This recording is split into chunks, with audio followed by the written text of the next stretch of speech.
Collecting মেমোরিজের একটি নতুন ভিডিওতে সকলকে স্বাগত। আজকে আপনাদেরকে জানাবো দার্জিলিংয়ের তিনটি বিশেষ অফবিট প্লেসের নাম, যেগুলি দার্জিলিংয়ের খুব কাছেই 6 থেকে 10 কিলোমিটারের মধ্যে অবস্থিত। আর ভিডিওটি ভালো লাগলে অবশ্যই একটি লাইক কমেন্ট করে জানাবেন, চ্যানেলটি সাবস্ক্রাইব করে দেবেন। প্রথমে যে জায়গাটির কথা বলবো সেটি হলো দার্জিলিংয়ের খুব কাছেই অবস্থিত লেপচা জগতের কথা। হ্যাঁ, লেপচা জগৎ একটি ছোট্ট জনপদ, যেখানে হাতে গোনা কয়েকটি পরিবার এবং হোটেল নিয়ে গড়ে উঠেছে একটি সুন্দর অফবিট প্লেস, যেখান থেকে কাঞ্চনজঙ্ঘার এই অসামান্য ভিউটা পাওয়া যায়।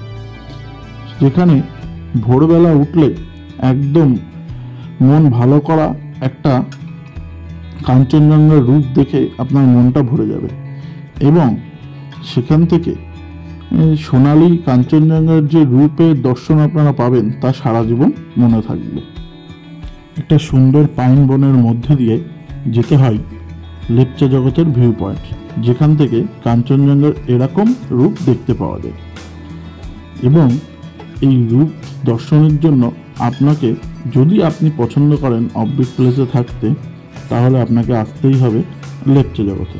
এখানে এসে আপনারা এখান থেকেই দার্জিলিংয়ে সাইট সিন কিন্তু নিশ্চিন্তে করতে পারেন, কারণ এখান থেকে দার্জিলিংয়ের মোট দূরত্ব হবে হয়তো 6 থেকে 7 কিলোমিটার, মানে দার্জিলিংয়ের ঘুম স্টেশনের দূরত্ব হবে 6 থেকে 7 কিলোমিটার।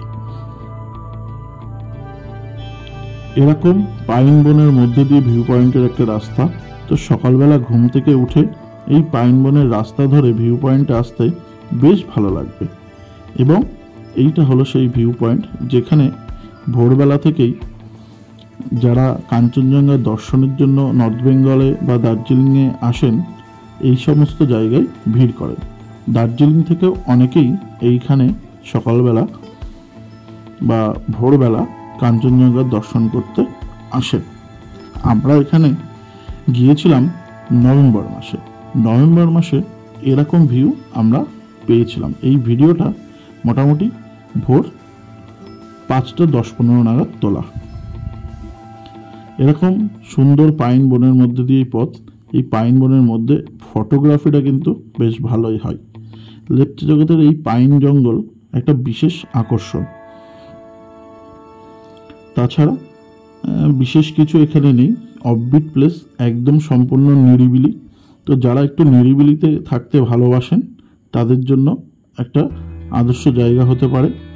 এবং আমরা এখানে যে হোমস্টেতে ছিলাম তার বিবরণ ডেসক্রিপশন বক্সে দেওয়া থাকছে, আপনারা চাইলে সেখানে থাকতে পারেন। আমরা নভেম্বর মাসে এখানে ছিলাম, তো 1200 টাকা পার ডে পড়েছিল। এবার যে দ্বিতীয় জায়গাটির কথা বলবো সেটি হলো তিনচুলে। দার্জিলিং থেকে 10 থেকে 12 কিলোমিটারের মধ্যে অবস্থিত তিনচুলে, আর এটি হলো তিনচুলের গুম্বাদাড়া ভিউ পয়েন্ট। তিনচুলেতে আমরা যে হোমস্টেতে ছিলাম সেটা একটি দারুণ হোমস্টে। সেই হোমস্টের ডিটেলস ভিডিও আমাদের চ্যানেলে দেওয়া আছে, চাইলে দেখে নিতে পারেন। আর এইটা হলো তিনচুলে থেকে কাঞ্চনজঙ্ঘার ভিউ। অ্যাকচুয়ালি কাঞ্চনজঙ্ঘা আমাদের কাছে নর্থ বেঙ্গলে গেলে একটা বিশেষ আকর্ষণ হয়ে দাঁড়ায়। তাই আমি যে জায়গাগুলোর কথা বলছি সেখান থেকে কাঞ্চনজঙ্ঘার ভিউটা মেন আকর্ষণ, সেই জন্যই এই অফবিট প্লেসগুলো আমি বাছাই করেছি। তো আশা করি যাদের কাঞ্চনজঙ্ঘা দেখার খুব ইচ্ছা তারা অবশ্যই এই জায়গাগুলি পছন্দ করবেন, এবং এখান থেকে কাঞ্চনজঙ্ঘার স্পষ্ট ভিউ কিন্তু ভালোই পাওয়া যায়। তো তিনচুলে একটি খুবই অফবিট প্লেস, যেখানে সারাদিনে একটাও গাড়ির আওয়াজ পাওয়া যায় না। একদম সারাদিন ঝিঝি পোকার ডাক, পাখির আওয়াজ, কোলাহল মুক্ত একটা জায়গা। আমার ব্যক্তিগতভাবে তিনচুলে ভীষণ পছন্দ হয়েছে। তো আমি মনে করি দার্জিলিং চত্বরে বা দার্জিলিংয়ের আশেপাশে একটি বিশেষ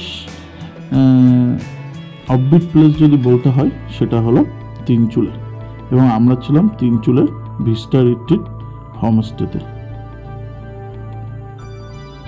পরবর্তী যে জায়গাটির কথা বলবো, সে অফবিট প্লেসটির কথা বলবো, সেটি হলো দার্জিলিং থেকে কিছুটা দূরে এবং কিছুটা নিচে অবস্থিত।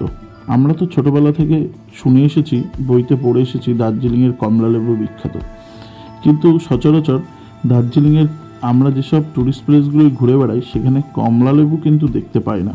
তাই আজকে আপনাদের নিয়ে যাব এমন একটা জায়গায় যেখানে কমলালেবুর বাগান দেখতে পাবেন, থাকতে পারবেন এবং নিজের ইচ্ছা মতো খেতে পারবেন। হ্যাঁ, আমরা যেতে চলেছি আজকে বড়ামাঙ্গওয়াই। বড়ামাঙ্গওয়াই আমরা যে হোমস্টেতে আজকে ঠিকানা দেব তার মধ্যেই আছে একটি কমলালেবুর বাগান, অরেঞ্জ ভিলা হোমস্টে বড়ামাঙ্গওয়া। এই হোমস্টের ভেতরেই আছে একটি কমলালেবুর বাগান এবং বড়ামাঙ্গওয়ার বেশিরভাগ বাড়িতেই এই কমলালেবুর বাগান আছে। তাই আপনারা যদি এমন একটি অফবিট প্লেসে থাকতে চান তাহলে বড়ামাঙ্গওয়া কিন্তু একটা বিশেষ আকর্ষণীয় জায়গা। দেখতে পাচ্ছেন যে অরেঞ্জ ভিলা হোমস্টের মধ্যে এই হলো সেই কমলালেবু বাগান, যেখানে অলরেডি কত কমলালেবু ফলে আছে দেখতে পাচ্ছেন। এটা নভেম্বর মাস, আর কিছুদিন পরেই এই কমলালেবুগুলো সব তুলে নেওয়া হবে। কিন্তু ট্যুরিস্টদের জন্য কিন্তু টিকিটের বন্দোবস্ত আছে। কেউ যদি এখানে নাও থাকতে চান আপনারা কিন্তু এসে এই কমলালেবু বাগান ঘুরে যেতে পারেন। তবে যদি কমলালেবু এনজয় করতে হয় বা নিজে হাতে পেড়ে খেতে হয় তাহলে কিন্তু এই হোমস্টেতে থাকতে হবে এবং আপনারা গিফট সহ কমলালেবু পেতে পারেন। এটি হলো দার্জিলিং থেকে পেশক যে রোডটি বেরিয়ে আসে, সেই পেশক রোড থেকে একটু নিচে নামতে হয় ডান দিকে, সেই জায়গায় বড়ামাঙ্গওয়া অবস্থিত। তবে ওপরের যে তিনটি অফবিট প্লেসের কথা আমি বললাম, সেই তিনটি অফবিট প্লেসে আপনারা কিন্তু আসতে পারেন সরাসরি এনজিপি থেকে বা শিলিগুড়ি থেকে। সেক্ষেত্রে শেয়ার গাড়ি ভাড়া প্রত্যেক ক্ষেত্রে 3 থেকে 3,500 টাকা, সিজনে হয়তো আর কিছু এদিক ওদিক পড়তে পারে দাম, তো সেটা আপনারা বার্গেনিং করে নেবেন। তবে এই যে তিনটে অফবিট প্লেসের কথা আজকে জানালাম দার্জিলিংয়ে, এই তিনটে কিন্তু মানে ভীষণভাবেই অফবিট, সচরাচর ট্যুরিস্টদেরও কিন্তু দেখতে পাওয়া যায় না। আর এই হলো অরেঞ্জ ভিলা হোমস্টে, এর নাম্বার আমাদের ডেসক্রিপশন বক্সে থাকবে।